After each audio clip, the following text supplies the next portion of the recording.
Malheur aux fraudeurs, qui, lorsqu'ils font mesurer pour eux-mêmes, exigent la pleine mesure, et qui, lorsqu'eux-mêmes mesurent ou pèsent pour les autres, leur causent perte.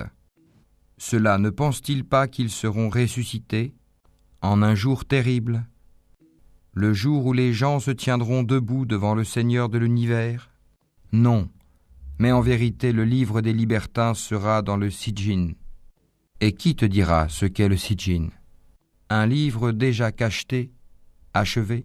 Malheur ce jour-là aux négateurs, qui démentent le jour de la rétribution. Or, ne le dément que tout transgresseur, pécheur, qui, lorsque nos versets lui sont récités, dit « ce sont des contes d'anciens ». Pas du tout, mais ce qu'ils ont accompli couvre leur cœur. Qu'ils prennent garde, en vérité ce jour-là, un voile les empêchera de voir leur Seigneur. Ensuite ils brûleront certes dans la fournaise.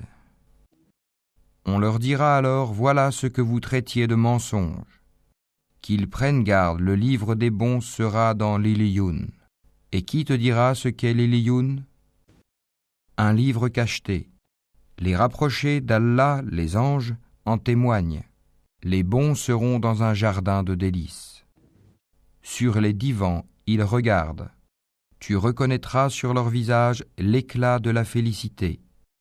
On leur sert à boire un nectar pur, cacheté, laissant un arrière-goût de musc, que ceux qui la convoitent entrent en compétition pour l'acquérir. Il est mélangé à la boisson de Tasnim, source dont les rapprochés boivent. Les criminels riaient de ceux qui croyaient. Et passant près d'eux, ils se faisaient des œillades, et retournant dans leur famille, ils retournaient en plaisantant. Et les voyant, ils disaient, ce sont vraiment ceux-là les égarés. Or, ils n'ont pas été envoyés pour être leurs gardiens. Aujourd'hui donc, ce sont ceux qui ont cru qui rient des infidèles. Sur les divans, ils regardent. Est-ce que les infidèles ont eu la récompense de ce qu'ils faisaient?